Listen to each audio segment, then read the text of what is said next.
El texto que os voy a presentar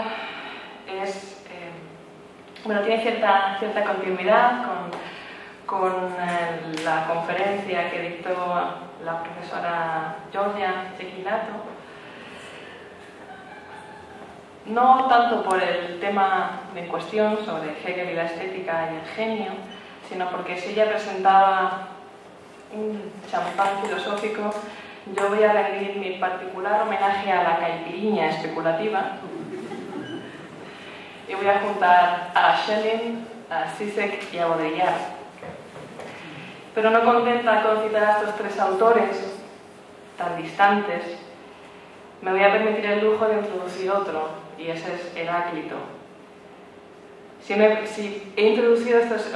vinculado a estos tres autores es porque considero que la filosofía es un territorio de juego, como aquel niño de juego del que hablaba Heráclito. Así que, bueno, de lo que se trata es ver qué pasa si juntamos a Schelling, qué pasa si juntamos a Zizek y qué pasa si juntamos a Baudrillard.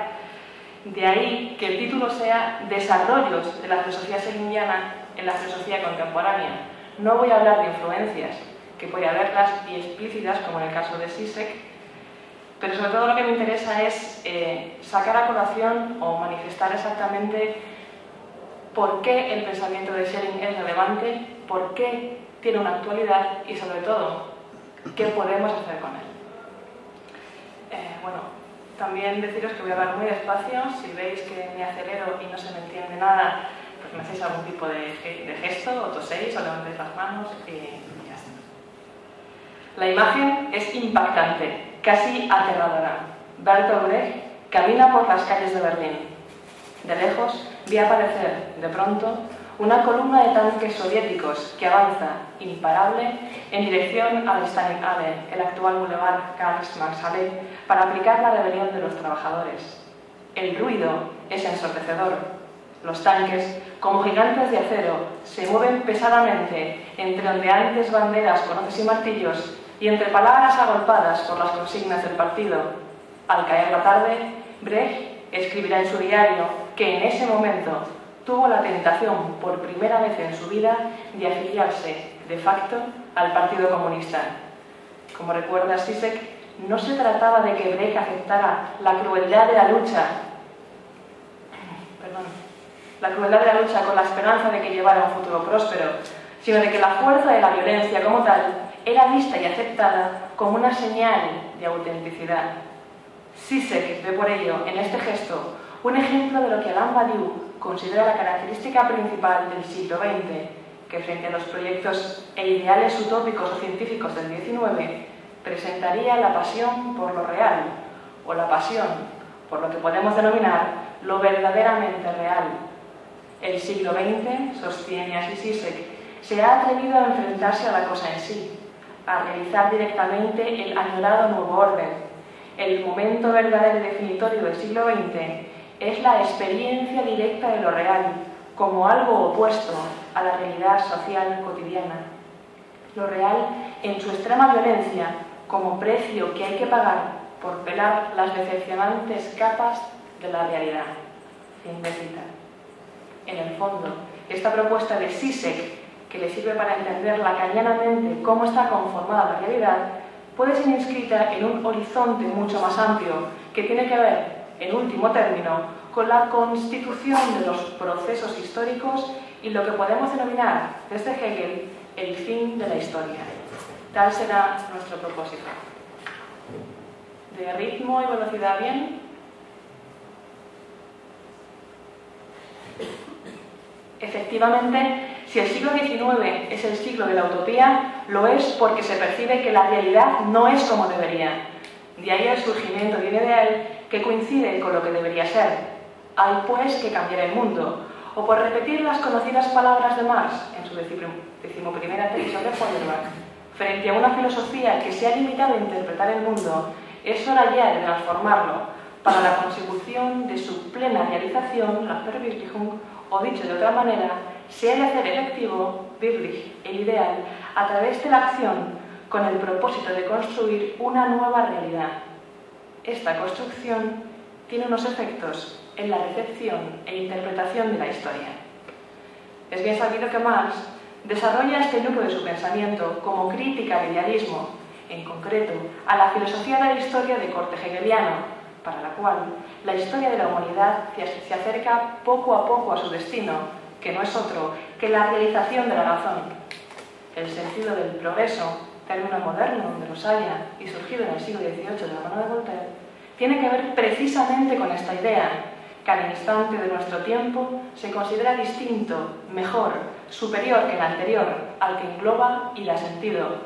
La humanidad en su conjunto, no los hombres individuales, constituye el sujeto ideal de una historia que, en progreso constante, gana en calidad con los años, como el buen vino, y culmina, tras una larga maduración, con un estado de perfección o de consumación. Llegaremos al fin de la historia pase lo que pase, pese a guerras e infortunios, piénsase en las astucias de la razón descritas por Hegel, puesto que, junto con el tiempo, se despliega la alfombra roja de la historia, en cuyo final brindaremos triunfalmente con el cáliz de los espíritus, el mismo con el que Hegel, parafraseando a Schiller, concluye la fenomenología del espíritu. Cerrado y concluido, el fin de la historia no significa entonces el acabamiento de esta, pero sí su culminación. La razón teje así su red, puro constructo, en y como propia historia, y se manifiesta linealmente, como camino de progreso, y sin resto en todo su esplendor, puesto que todo queda asimilado dentro del sistema. Todo queda revelado. La correcta orientación de este progreso racional, que culmina con el grado más elevado de perfección, vendría anunciado por los acontecimientos históricos, que Kant denominará Begebenheiten, literalmente, donaciones de sentido. Aunque en un principio, en el momento del acontecer, algunos de estos acontecimientos pueden parecer incomprensibles, a posteriori son susceptibles de ser analizados para averiguar de dónde surgen y qué es lo que los ha producido. Sin embargo, su importancia vendría del hecho de constituir a ojos de Kant un signum prognosticum, es decir, son hechos que permiten saber hacia dónde vamos. De lo contrario, los sucesos serían puramente contingentes, azarosos, mera sucesión sin sentido interno. Es importante hacer notar que, tal y como es entendido por Kant, el acontecimiento llevaría a presencia la esencia que vertebra la historia, parusía, dando a esta sentido. Pero nada es azaroso, decíamos, no porque estos acontecimientos permitan entrever el telos que dirige la historia, sino porque, más que momentos puntuales o puntos clave del devenir histórico que anuncian el futuro por llegar y se insertan en una red de sentido, suponen la punta del iceberg, que además, ¿dónde estoy? Supone la punta del iceberg, que además de las señales del futuro, son, dicho con Hegel, manifestaciones de la razón en la historia. Este sería el caso, por ejemplo, de la Revolución Francesa, que supondría una prueba del acertado curso de una razón que se manifiesta ahora como libertad. Esta idea será, por cierto, la que llevaría a Francis Fukuyama a sostener en 1989 que el fin de la historia había llegado ya con la caída del bloque soviético y el final de la Guerra Fría. Cito: el triunfo de Occidente, de la idea occidental, queda patente ante todo en el total agotamiento de alternativas viables al liberalismo occidental. Es posible que lo que estamos presenciando no sea simplemente el final de la Guerra Fría o el ocaso de un determinado periodo de la historia de la posguerra, sino el final de la historia, es decir, el último paso de la evolución ideológica de la humanidad y de la universalización de la democracia liberal occidental como forma de gobierno humano. Fin de cita. Que dicho triunfo implicara que todos los cataclismos, terror, opresión, exterminación, genocidio, fueran solo hechos empíricos, no restaba, según Fukuyama, sentido racional al curso de la historia ni validez alguna a su lectura. Curiosamente, la idea de fin de la historia fue retomada y reelaborada por el marxismo, el mismo que critica Fukuyama en su lectura de Hegel. Marx, sin embargo, aun siguiendo la idea de fin de la historia, cree que éste solo puede alcanzarse rasgando la realidad tejida por el proceso abstracto de la razón. Es decir, que hemos de despertar del engaño o del agotamiento producido por la inhalación de aquel opio del pueblo y darnos cuenta de que nuestra realidad está construida, es artificial y que por tanto puede ser derruida y reconstruida.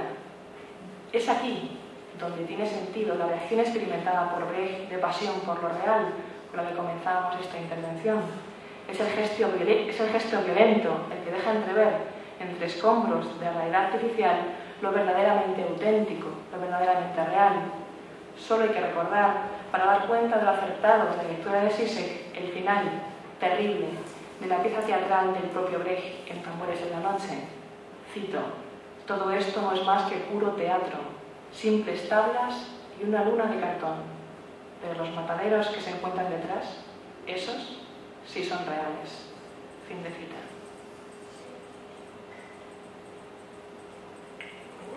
Esta distinción entre la pasión por lo real, característica del siglo XX, y por lo que podemos denominar la pasión por lo ideal del XIX, se vertebra en torno a lo que debe ser entendido por realidad y que sí se emplea para leer nuestro tiempo, el tiempo de lo virtual. Pero lo interesante, y esta es nuestra propuesta, es que además, de forma no explícita, conecta dos problemas aparentemente desvinculados. Por un lado, y por lo ya dicho, la construcción de realidades históricas dentro del ámbito de filosofía de la historia, y por otro, la pregunta ontológica por el ser de la realidad y de lo real, es decir, de la constitución de nuestra realidad y de lo ente, plano metafísico. Dos problemas que se conectan a través de un punto de unión que se encuentra en la filosofía de Schelling, un punto que, de seguir al propio filósofo de Leonberg, constituye el más importante para la filosofía desde Platón, lo no ente, das Nicht-Seiende. Podemos hablar entonces no solo de desarrollos de la filosofía schellingiana, sino también de su actualidad y relevancia para abordar problemas de la filosofía contemporánea, sobre todo los planteados por Zizek y Baudrillard. Efectivamente, si la filosofía de la historia de origen hegeliano, según la filosofía de la historia, de origen hegeliano, los acontecimientos anuncian el fin racional de la historia, con Schelling podemos conformar una nueva concepción de la historia en la que, además de acontecimientos, hay otra cosa, algo que explicaría la relación entre la construcción de la historia y el mundo de lo virtual y del espectáculo, y que supondría que la propia historia y, por extensión, el supuesto progreso al que tiende la humanidad quedaría adulterado. La historia no va de este modo encaminada hacia lo que queremos interpretar en la realidad. La propuesta de Schelling en torno al sistema de la forma de comprender el absoluto será radicalmente diferente a la de Hegel. No hay una revelación de lo profundo, sino una parte profunda y oscura bajo la revelación, aunque la historia constituya también el camino de conformación y toma de conciencia de un sujeto de la misma. No hay una manifestación plena, como si todo fuera susceptible de devenir consciente, es decir, manifiesto, sino que la historia está compuesta también por niveles subterráneos, sustratos inconscientes y por tanto irreductibles, que al mismo tiempo son constitutivos del sujeto, que son efectivos, aunque nunca lleguen a tener una entidad de suyo en la existencia. Es esa otra historia de la conciencia la que hace que sí se considere que Schelling ha llevado a cabo una revolución filosófica, de la que se sirve para explicar la virtualización de nuestra experiencia. De seguir los planteamientos de Zizek en Bienvenidos al Disecto de lo Real del 2002, la realidad se relacionaría con el tejido o contexto en el que estamos insertos o integrados, es decir, con una red de coordenadas simbólicas que determina nuestra experiencia de la realidad, nuestro mundo cotidiano, y bajo ella, latente, se encontraría lo real, con mayúscula, como lo auténtico, pero al mismo tiempo como lo impenetrable, cuya visión puede convertir en piedra al sujeto, como hiciera la medusa si es mirada directamente a los ojos, pero que solo se tomaría como amenaza por el sujeto que la experimenta. Lo real es, pues, el abismo. Como aquella película de Michael Gondry, Eternal Sunshine of the Spotless Mind, del 2005, traducida en España como Olvídate de mí, el título es genial. Por mucho que se esmere, el personaje principal no puede evitar que los recuerdos borrados mediante una máquina diseñada para eliminar restos dolorosos afloren de nuevo, como la humedad de una pared que se obstina en no desaparecer. La realidad creada artificialmente no puede esquivar de este modo los embates de un inconsciente que se resiste a acomodarse a una nueva realidad impuesta, aunque ésta sea incluso autoimpuesta, o precisamente por ello.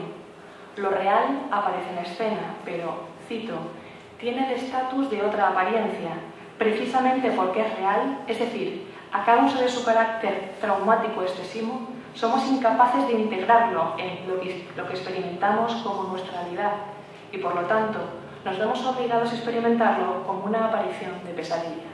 Fin de cita. Juego de espejos. Para camuflar aquello que es verdaderamente real, lo real se maquilla como sueño de una razón que, como dijera Goya, produce monstruos. El siglo XXI se caracterizaría de este modo por una pasión por la apariencia, como dice el propio Zizek, pero también, y por lo que veremos, por el simulacro, como bien dirá Baudrillard, ambos dentro de lo que desde Debord se denomina sociedad del espectáculo, puesto que en la ilusión de transparencia en nuestro mundo de información y globalización creemos tener un acceso directo a todo cuanto sucede en nuestra realidad, pero se confunde inmediatez con transparencia y transparencia con autenticidad.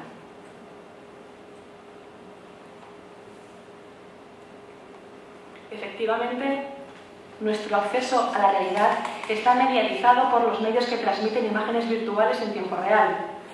Primera ilusión de inmediatez, como si la lente de una cámara no supusiera ya una decisión de perspectiva, como señala Susan Sontag, un filtro entre dos puntos. La transmisión en tiempo real, que nunca es real del todo, puesto que presenta un desajuste temporal, no asegura ni la autenticidad de la imagen, ni incluso su carácter ficticio. Antes bien, lo único que garantiza es la imagen misma, que puede referirse a algo realmente existente, pero que también puede alejarse en su referencia hacia el infinito, como en la famosa escena final de The Lady from Shanghai, de Orson Welles, del 48. Segunda ilusión, la de transparencia. No hay, por tanto, una pasión por lo real auténtica, sino una pasión falsa, basada en otro juego de apariencias, en el que se presenta como real lo que se construye y se representa como tal. Sin embargo, lo real en sí mismo, por definición, es inasible y, por tanto, indominable.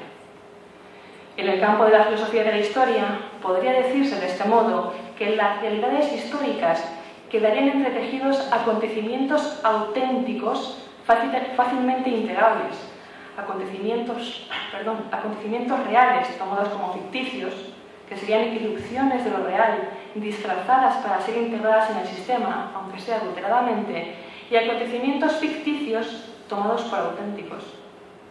Los primeros pueden ser denominados acontecimientos en el sentido fuerte del término, los segundos espectros y los terceros simulacros.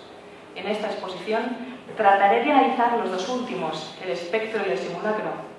Si bien el único que es como tal es el acontecimiento y como tal ejerce la función de lo ente, según la tradición ontológica, es decir, según el libro cuarto de la metafísica, lo que es en tanto que es, ton, en los dos últimos casos nos encontraríamos con formas de lo no ente, no siendo son, o mejor, son efectivos, o mejor aún, pese a no ser, existen. Por tanto, habría que hablar de una efectividad, Wirklichkeit, de lo no ente, concepto que para Schelling tendrá dos sentidos, muy alejados de la privación de ser o de la deficiencia, y que nos ayudará a entender la construcción de realidades históricas y el sentido con el que podrá entender tanto el espectro como el simulacro.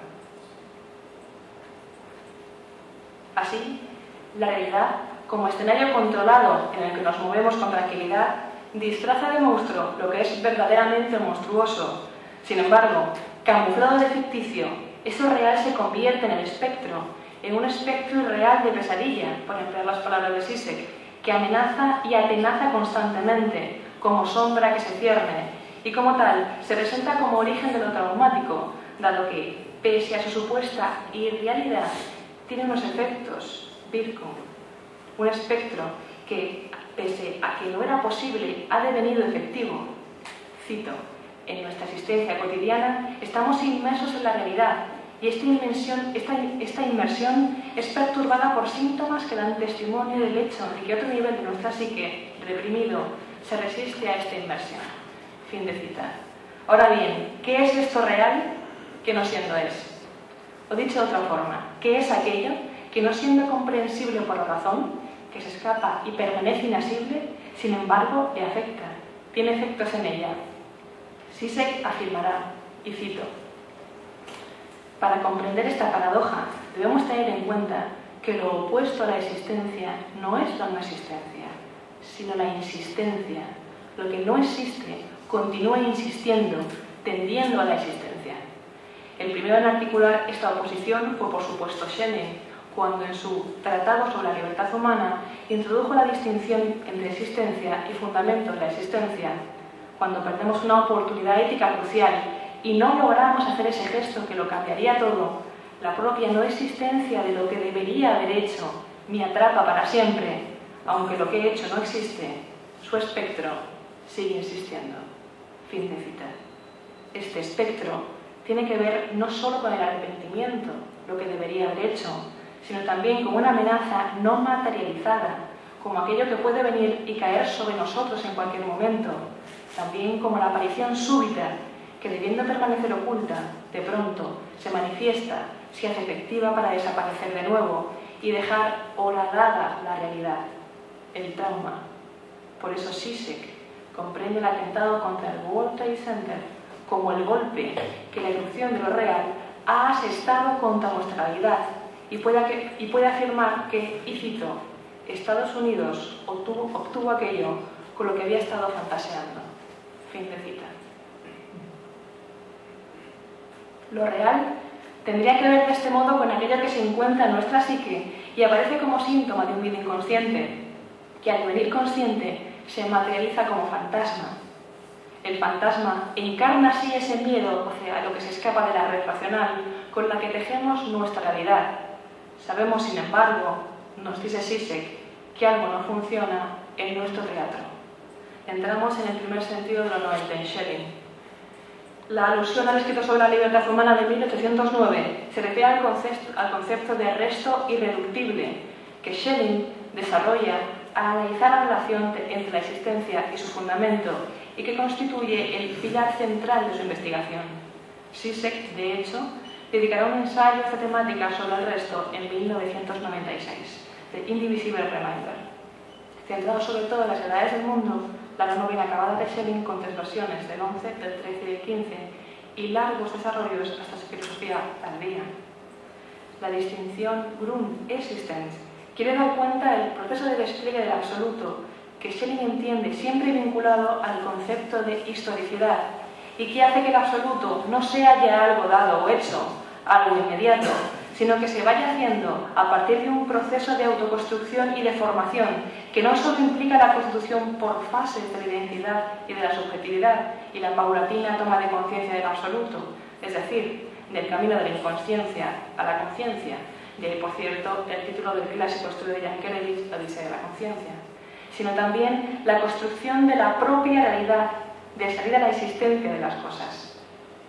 Todo cuanto existe aparece dentro del proceso de despliegue del absoluto, que en sentido pleno se entiende no como punto de partida, sino como punto de llegada, en el que este absoluto sujeto alcanza su consumación y su efectiva realización a través de la máxima autorrevelación. Ese es el concepto presentado por Schelling de un absoluto o Dios en devenir, o de un absoluto derivado. Ahora bien, si se trata de un punto de llegada, ¿qué encontramos al comienzo? ¿Cómo se desencadena el proceso? ¿Qué significa que las cosas son y existen únicamente dentro de este devenir? Y finalmente, ¿qué sentido tiene hablar de un resto irreductible cuando se afirma que el proceso tiene como meta la manifestación y la efectiva realización del absoluto?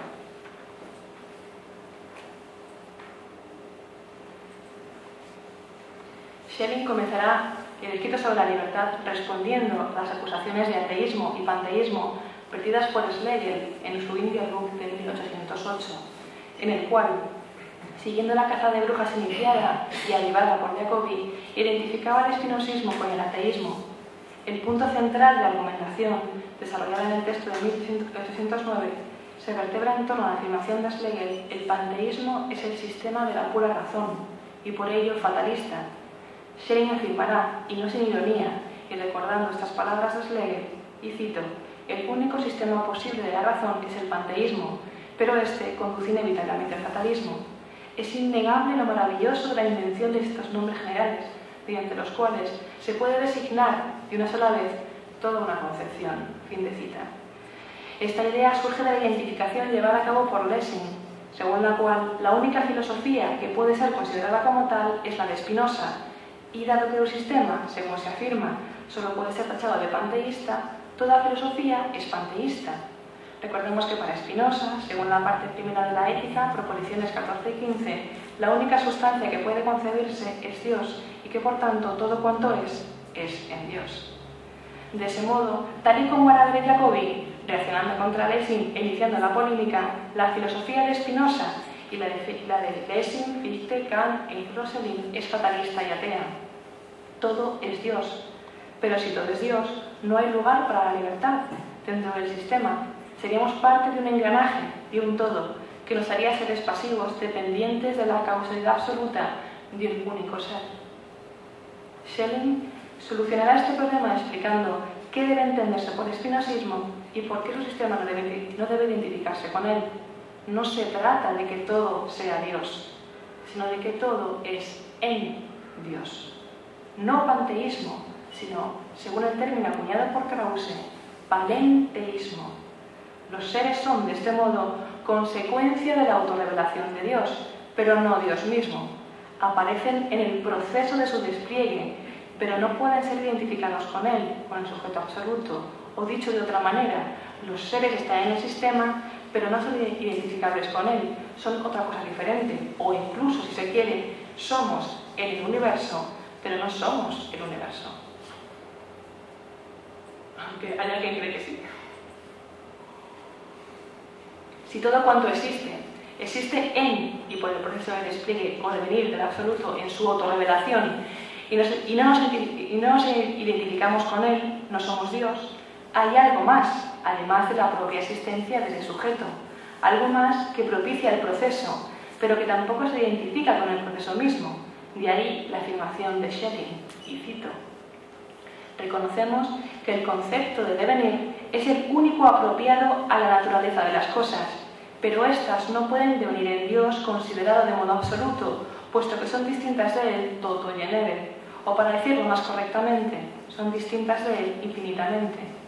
Para estar extendidas de Dios, tienen que devenir en un fundamento distinto de Él, pero como no puede existir nada fuera de Dios, esta contradicción solo puede resolverse diciendo que las cosas tienen su fundamento en aquello que en Dios mismo no es el mismo, esto es, en aquello que es el fundamento de su existencia. Fin de cita. Schelling había distinguido previamente entre el ser en cuanto que existe y el ser en cuanto mero fundamento de la existencia, los dos términos a los que alude Zizek y que están al comienzo del proceso de despliegue, pero también al final. De ahí la relación, como veremos, con aquel resto irreductible. El ser en cuanto que existe es Dios, el sujeto, considerado de forma absoluta en su paulatino camino de ser sí mismo, de devenir consciente de sí, mientras que el fundamento de su existencia es lo que deja atrás, pero que no consigue eliminar ni superar, sino que permanece inseparablemente unido a él como base o fondo de provisión, y que, aunque no es Dios mismo, sí es la oscuridad previa a partir del cual comienza ser sí mismo. Schelling lo denominará la naturaleza en Dios. Como Brun, es fundamento del proceso en el sentido real del término, y como tal, no puede salir nunca de sí, ni lógica ni realmente. Brun es fundamento o fondo de algo. Para explicar esta relación, Schelling se servirá de la analogía con la gravedad y con la luz. La primera implica siempre un movimiento de contracción o más de reacción, y la segunda de expansión o de donación. El fundamento es siempre lo que se retrae, lo que posibilita la manifestación de lo existente al servirle de fondo y de base contra el que luchar para salir de la oscuridad del inconsciente. Es el ansia de ser, el deseo, lo que inicia la revelación, pero al mismo tiempo que genera el movimiento expansivo de la existencia, voluntad expansiva, produce un movimiento de contracción hacia sí mismo al querer ser sí mismo, al apuntar a su ser más propio, voluntad contractiva. No en vano, Schelling afirmará que en esta particular odisea no hay superación, cancelación o asunción de fases o figuras previas, Aufhebung, esto es Hegel, sino un esfuerzo constante de sometimiento, Überwindung, que nunca puede ser integrado en la parte racional del sistema. Al mismo tiempo que se da la conciencia y la razón, hay que luchar contra lo que Freud denominará las pulsiones y que permanece como una fuerza activa propia como latencia. Esto que permanece al fondo y como fondo, siempre escapándose de la luz de la conciencia y por tanto de la pura razón, es precisamente lo carente de regla, es decir, aquello a lo que no puede darse medida y que no puede analizarse o catalogarse. El sujeto que como autoconciencia de sí es ya transparente, se enfrenta de este modo a la negrura de un fondo, el suyo, insondable para él mismo, que no puede ser eliminado. Si lo fuera, el sujeto ya no sería, eliminaría una parte de lo que es. Tampoco tendría solo a sus pies ni base sobre la que poder elevarse en esa curvación sobre sí mismo que le permite realizarse efectivamente en la historia, ni tampoco tendría posibilidades de hacerlo. Este terco resto irreductible que, cito, ni con el mayor esfuerzo se deja disolver por el entendimiento, fin de cita, es lo que queda siempre tanto en el proceso como en la completa realización del sujeto y que no ha podido ser ni asimilado ni tan siquiera rozado por la actividad troqueladora de la razón y del entendimiento. No es que sea irracional, sino que la razón literalmente no puede con él. Permanece así, puro en su pura retracción, pero siempre como amenaza.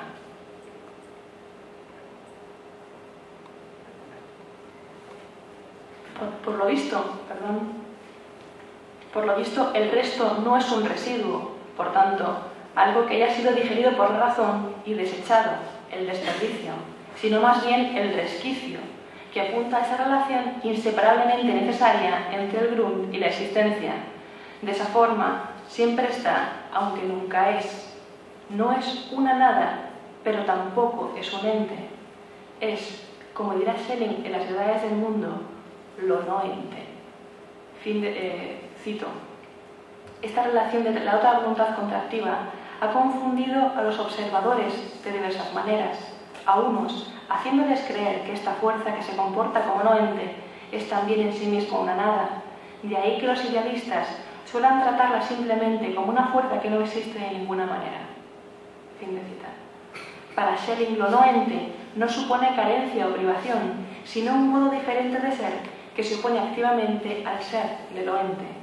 Cito, lo no ente no es carencia absoluta de esencia, es sólo la esencia contrapuesta a la esencia auténtica, pero no por ello menos positiva a su manera. Si aquella es la unidad, es la oposición, y en concreto la oposición por excelencia o en sí misma. Fin de cita. Zizek identificará de este modo lo real, siguiendo su propia terminología, como aquello que, según veíamos al comienzo, se opone activamente a la existencia. Vuelvo a recordar la cita. Lo opuesto a la existencia no es la no existencia, sino la insistencia. Lo que existe continúa insistiendo, tendiendo a la existencia. Fin de cita. Es decir, que esa insistencia corresponde precisamente con lo no ente. No existe, pero es. Y dado que es, no es una nada. Sin embargo, habría que hacer una serie de matizaciones. Pese a que Zizek se refiere estrictamente a Schelling para dar cuenta de lo real como insistencia, lo que él afirma en la cita que acabamos de recordar tiene dos niveles. Por un lado, toda insistencia implica el ejercicio activo de una fuerza contraria, un perseverar, esto es, hacer un esfuerzo constante por alcanzar algo, no una latencia. Según Schelling, el resto está siempre presente, como una fuerza activa, pero no activada. Si lo fuera, y cito, el mismo principio que en su operatividad nos porta y sostiene, en su operatividad nos consumiría y aniquilaría. Fin de cita. El modo de ser de lo no ente es, por tanto, la latencia activa, pero no operativa, una fuerza constituida por el modo de una retracción en la que lo efectivo no es lo posible, pero donde lo posible permanece como fundamento de lo efectivo. En segundo lugar, y a lo que permanece como latencia, no tiene tanto que ver con lo que debería haber hecho y no hecho, sino con lo que podría suceder y no debería. Por lo dicho, toda existencia tiene que someter o contener, en el sentido de contención, a su fundamento, como quien con la mano tapona el orificio de un barril para contener la presión. Llevado a términos psicológicos, podría decirse que lo consciente contiene, de contener, activamente al inconsciente, aunque lo inconsciente está funcionando en otro nivel no visible de la psique. Si lo inconsciente es activado, entran en funcionamiento las pulsiones, el ello freudiano. Es entonces cuando la realidad del sujeto consciente, el yo, se tambalea. Lo real es activo, oposición real, pero no es operativo. Una presencia, una sombra que viene de lejos, que precisamente por su carácter inasible genera espectros.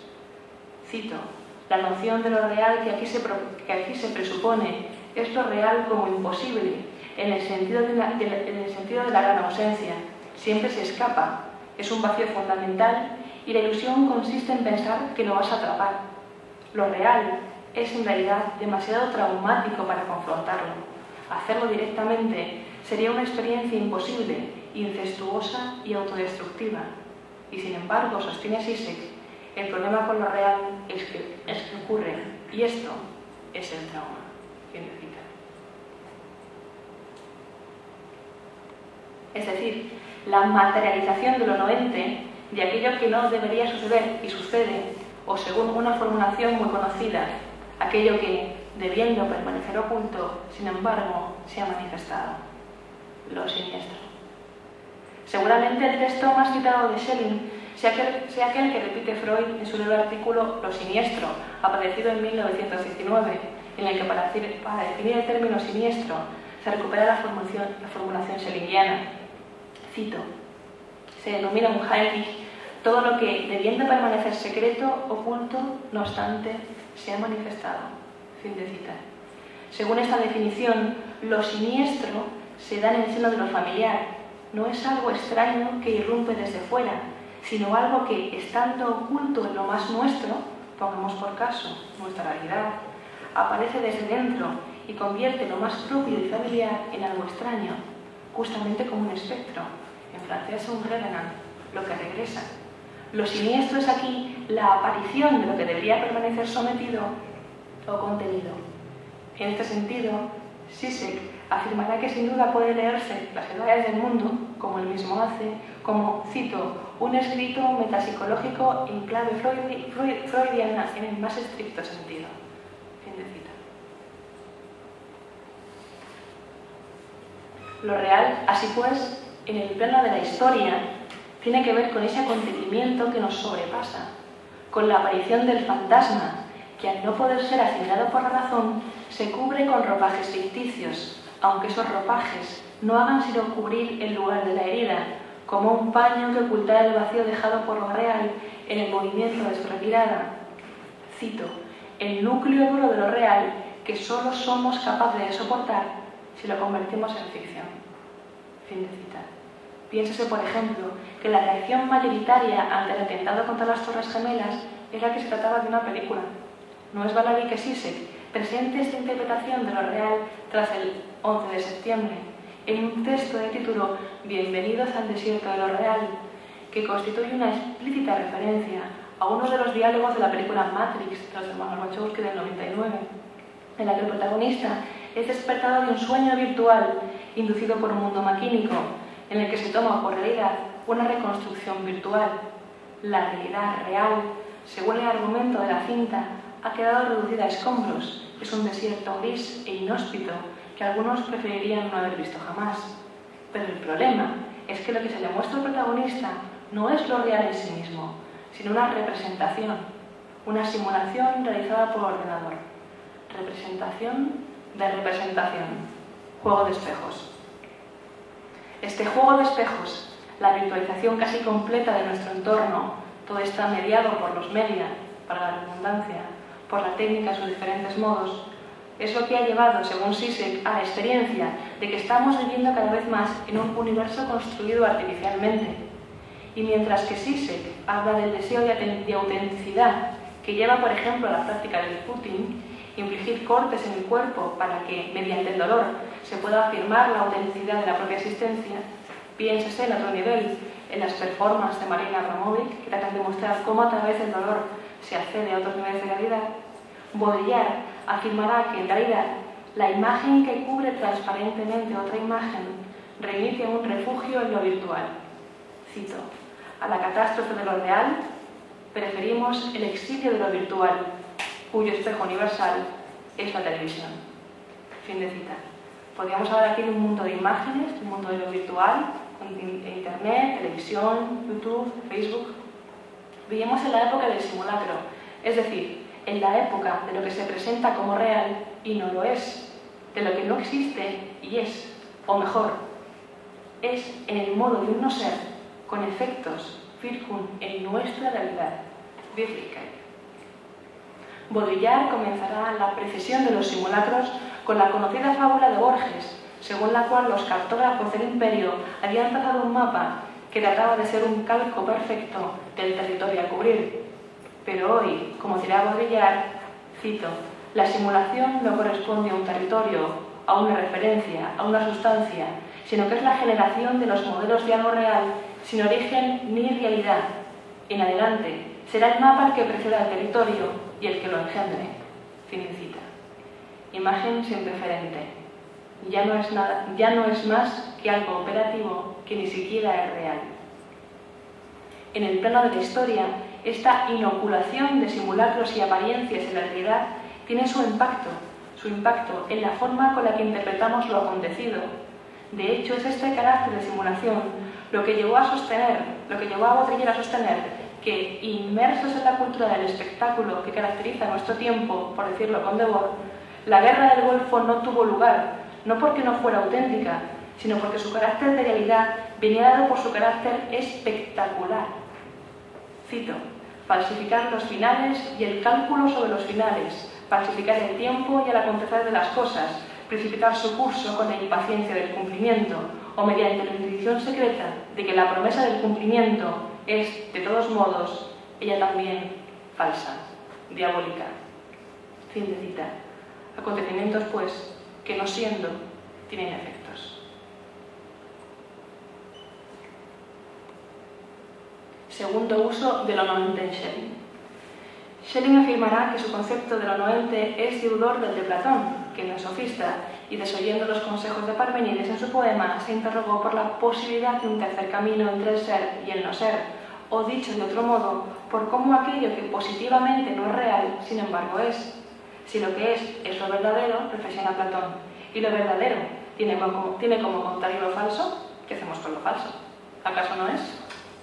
Habrá que decir en primer lugar que lo falso es, puesto que puede decirse y predicarse. Ahora bien, su forma de ser es diferente de lo que es verdadero. Existe, puesto que participa del ser, pero es de forma diferente. No es su contrario, en cuyo caso simplemente no sería, sino una forma de ser que tiene su propia naturaleza y su propia realidad.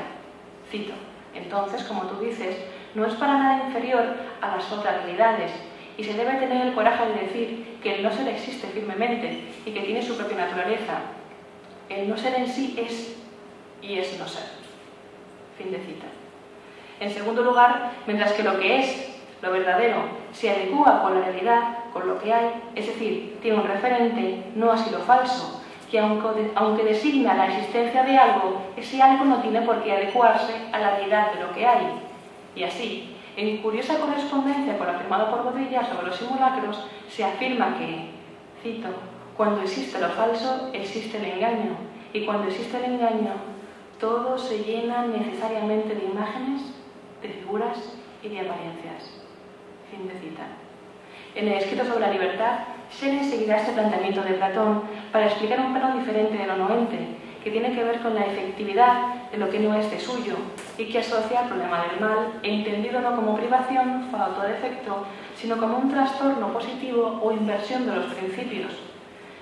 Para entender esta relación entre el mal, la inversión o trastorno de los principios y lo noente, hay que recordar en primer lugar que el texto de 1809, consagrado al problema del mal, retoma la idea central de la antigua filosofía, según la cual, en el proceso de autorrevelación del absoluto, la naturaleza, como consecuencia de la oposición dinámica de las fuerzas contractiva y expansiva, se despliega en una serie de grados. Pero si bien no se detiene a explicar el complejo desarrollo del proceso, que da por sabido porque presupone un conocimiento previo de su obra, sí explica tanto el origen del conflicto como su final.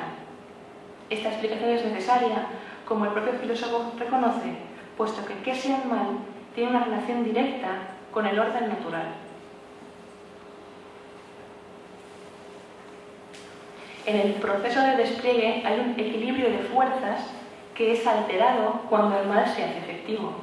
De ahí que el bien tenga que ver con permanecer dentro del orden y el mal con el trastorno interno del equilibrio de fuerzas. El modo de su actuación es el mismo que el de un parásito, el modo de actuación del mal.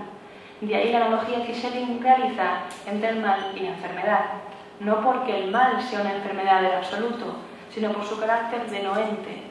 Cito: de igual modo que la enfermedad ciertamente no es nada en esencia, sino en realidad solo un simulacro o apariencia, Scheinbild de vida, y una mera aparición meteórica, y no por ello, sin embargo, deja de anunciarse al sentimiento en menor medida como algo muy real, así sucede con el mal.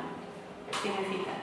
La palabra clave es aquí simulacro o apariencia, Scheinbild, porque el mal sería aquella imagen falsa que se presenta como algo verdadero y activo con una existencia propia. Pero la enfermedad, como el mal, necesita de un huésped y de una red de fuerzas para alcanzar una forma de efectividad. No se trata, pues, de una carencia de salud, sino un desequilibrio de fuerzas internas que materialmente es el mismo que en el cuerpo sano. Son las mismas fuerzas, pero formalmente diferentes. Su funcionamiento es diferente.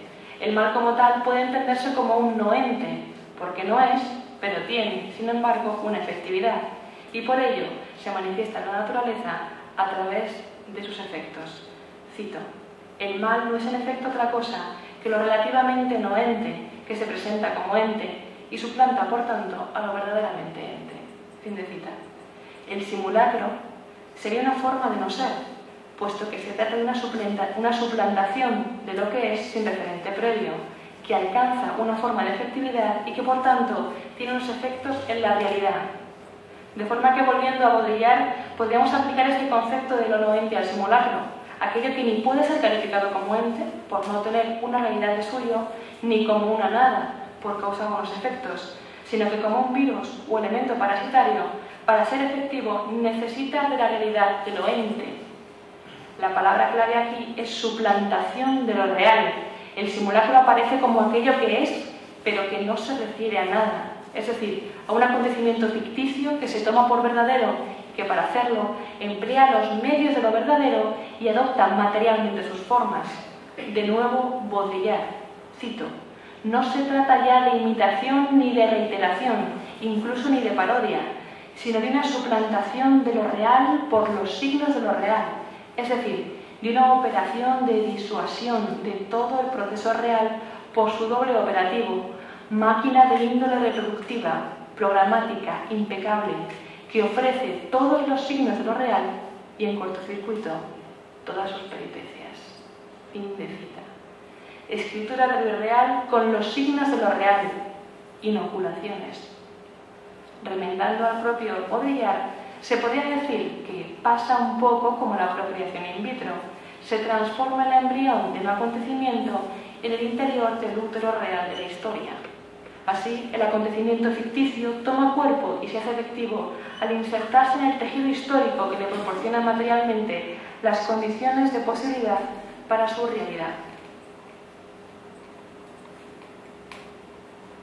Por lo que hemos visto, el concepto de lo no ente puede ser aplicado como pieza clave para la elaboración de una lógica del fantasma, como dice Derrida, que trate de ir más allá de una lógica binaria o dialéctica y que nos permita otro modo de comprensión de la historia, en la que se distinga entre diferentes modos de efectividad, presente, actual, empírica, viva, y que nos sirva para analizar los diferentes acontecimientos y no acontecimientos de nuestra realidad, en una época, la nuestra, en la que prima lo sintético, lo proteico y lo virtual en el orden científico y lo tecnomediático y lo espectacular en el ámbito social y político para conformar el tejido artificialmente articulado de nuestra realidad histórica.